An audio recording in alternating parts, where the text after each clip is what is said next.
Our top story for you this hour then. New Yorkers are projected to elect the Democrat Zohran Mamdani as mayor this Tuesday. The 34-year-old describes himself as a socialist and campaigned on reducing costs for the working class. Well, he's currently leading on 41%. That's in the latest Atlas Intel poll. He's trailed by the former state governor, Andrew Cuomo, on 34%. Analysts arguing a win for Mandani could open a new front in opposition to Donald Trump and raise the spectre that the president could retaliate against the city. Jessica Lemazurier reports from New York. 34-year-old Zohran Mamdani appears poised to make history by becoming New York City's first Muslim mayor and the youngest mayor since 1892. The Democratic candidate is the frontrunner, polling well ahead of his closest rival, former New York State Governor Andrew Cuomo. I've been following Mamdani on the campaign trail for a few weeks now, and it's been fascinating to watch him in action. He is charismatic in a way that's reminiscent of a young Obama, and he's unafraid of answering tough questions. In less than a year, Mamdani has gone from unknown Queen's Assemblyman to a political stardom, really. At times on the campaign trail, young voters were screaming with excitement upon meeting him. He represents the new face of the Democratic Party, one that is calling for change and one that's ready to push back against Donald Trump. Now, Trump has called Mamdani a communist and threatened to pull federal funding to New York City if Mamdani's elected. But the candidate's really leaned into that criticism, promising to fight back. Now, Mamdani is a self-described Democratic socialist, and he's joked that he's kind of like a Scandinavian politician, only browner. He is running on a platform of affordability, promising free buses and childcare, city-owned grocery stores, a rent freeze. He says that he's going to pay for it partly by raising taxes on the wealthy. Well, that's not gone down well, of course, with many New Yorkers, and his main opponent has characterised this race as a choice between capitalism and socialism. Another crucial issue has been Mamdani's pro-Palestinian stance. In the past, it was just unthinkable that a politician who criticises Israel could get elected here in New York City, which has the biggest Jewish population outside of Tel Aviv. But Mamdani has proven that that's changing. He's been accused of being an anti-Semite, but has many Jewish backers and has explained that he is pro-human rights, not anti-Semitic. Now, what happens here in New York City resonates across the United States. So the rise of a socialist politician here has got the whole country and indeed the whole world talking about what it means for American politics. France 24's Jessica Lemazurier speaking there. A short time ago, Zohran Mamdani spoke, saying that New York is on the brink of history. Take a listen. We are on the brink of making history in our city, on the brink of saying goodbye to a politics of the past, a politics that tells you what it can't do and really what it means to say is what it won't do, and to usher in a new era in this city where we understand that we do not get to choose the scale of the crisis we face. We simply get to choose the manner in which we respond. And it is time to finally respond with the urgency that New Yorkers deserve. Well, why don't we talk a bit more about today's mayoral race with Mr Brody. He's a former New York State Assistant Attorney General. He's equally a human rights, international human rights lawyer. Reid, thanks for speaking to France 24 this afternoon.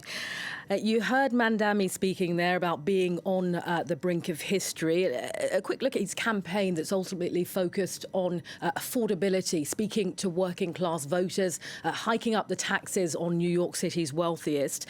How important are those issues to New Yorkers, firstly? And a second prong of that question, has that been key to his rise, in your opinion, Reid? I think there are several factors. First, I think we have to put this election as you have in a national context. We have a president who is trampling on the Constitution, who's obliterating checks and balances, sending the National Guard into democratic cities. We had here in New York the immigration police conducting a raid on Canal Street, attacking the press and the rule of law, turning Americans against one another for political gain, treating democracy itself as an obstacle to his power. And unfortunately, what we've seen from the traditional counterweights is capitulation. Congress is silent. The Supreme Court is dominated by conservatives. Big media is putting corporate interests, their corporate mergers and things above their duty to scrutinize. We've seen capitulation by big law firms and big universities, not to mention big corporations and big tech. And as I talk to people here in New York, I hear the same thing again and again. For many people, this election is the first chance they have to stand up to Donald Trump, to stand up for democracy. And Zohran Mamdani is seen as the candidate who will do that. And his politics of affordability, I appeal to people in this city, which is has, I believe, the second highest cost of living in the world after Singapore. Many people are leaving because they are priced out. I have people in my own family who have that position, and I think this has been a very exciting campaign. We'll see what happens. I don't know what the result will be, but I think that he has lit a spark. On that question of lighting a spark, you made reference to Donald Trump. Our reporter said that Donald Trump has referred to Mamdani as a communist, ultimately. Mamdani, it has to be said, has stirred both admiration, but equally some alarm in those who think he's perhaps too far to the left. What do people fear when it comes to Mamdani, particularly within the Democratic Party, because he, has caused some division there? That's right. I mean, there are many Democrats who, feed at the same trough as Republicans, who get huge corporate. I mean, unfortunately, money is what wins elections here in New York and I'm sorry, in the United States. And it takes millions and hundreds of millions of dollars to run campaigns.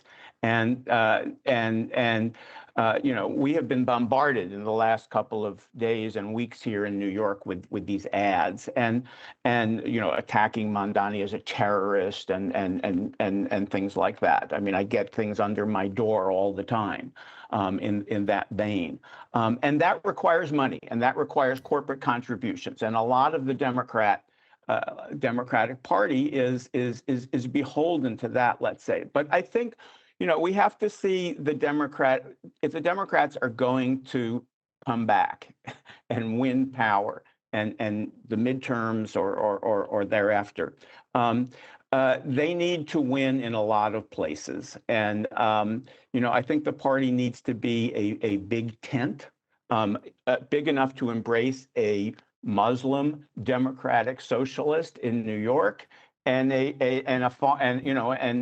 farmer in the Midwest, and tech entrepreneurs.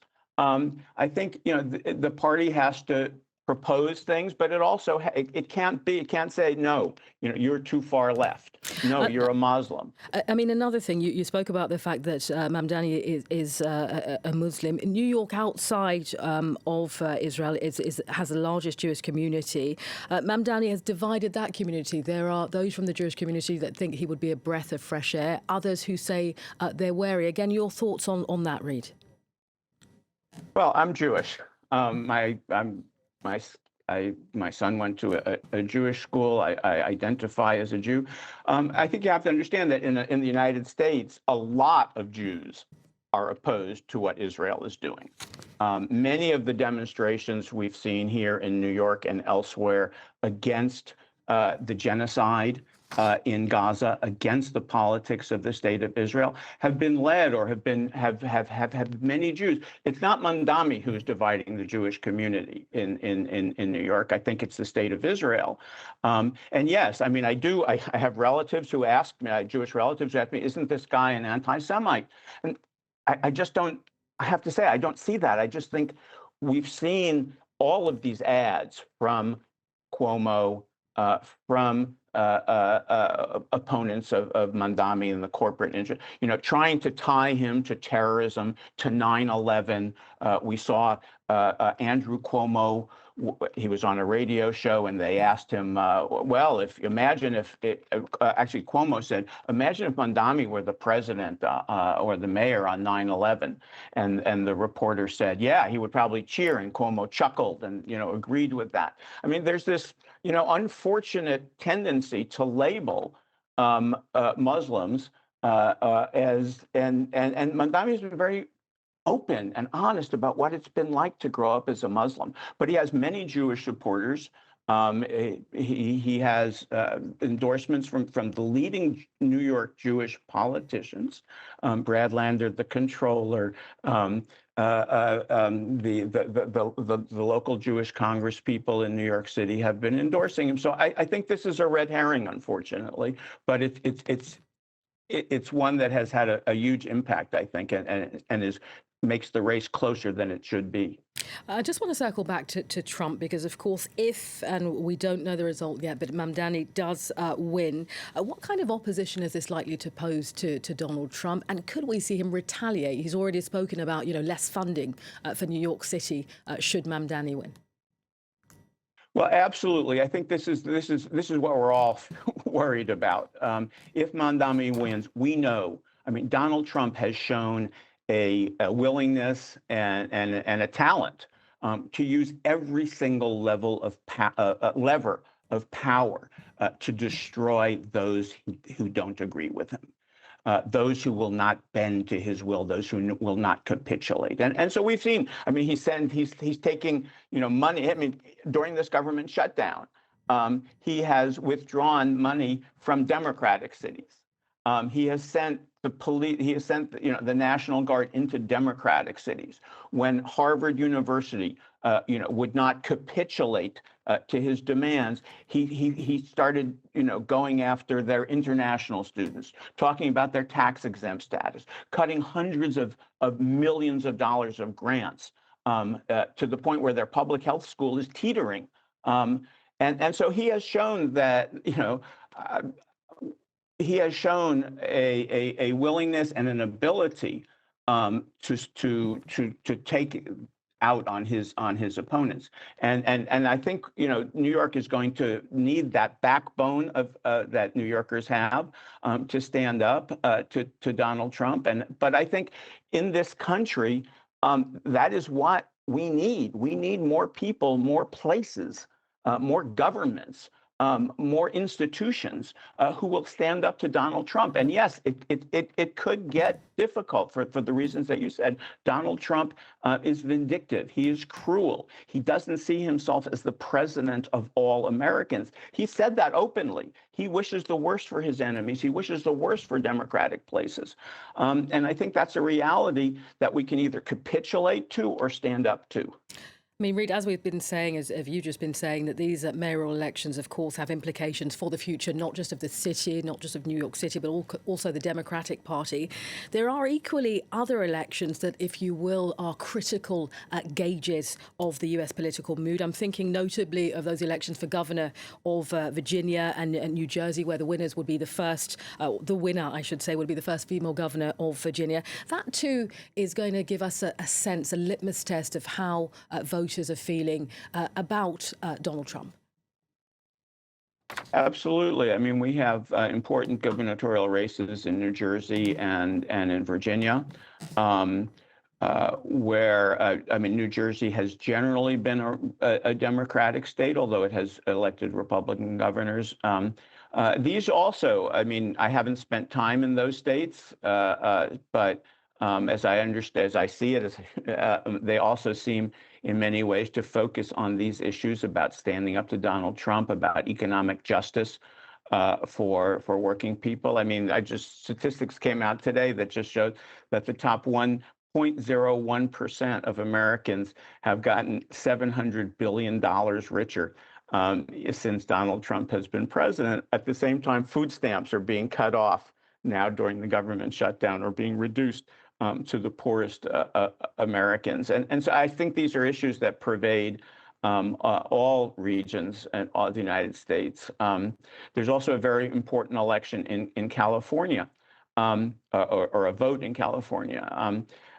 Donald Trump is trying to make sure that he stays in power, that there are no checks on his power. And one of the things he is doing is undermining the integrity of the midterm elections by getting Republican states to redistrict their maps so that there are no seats that are likely to vote Democratic. And we've seen he ordered the governor of Texas to do that and several other states. And there's a big election in California now to do the same on the other side, to redistrict California's districts to have more Democratic representations. Normally, that's a very unfair thing to do, but in the context of standing up to the erosion of democracy, it seems like a critical thing to do. So there's a big election in California today, Proposition 50, which would redraw the congressional maps to provide more Democratic representation in Congress. As you say, Reid, that election will be key, particularly ahead of next year's midterms.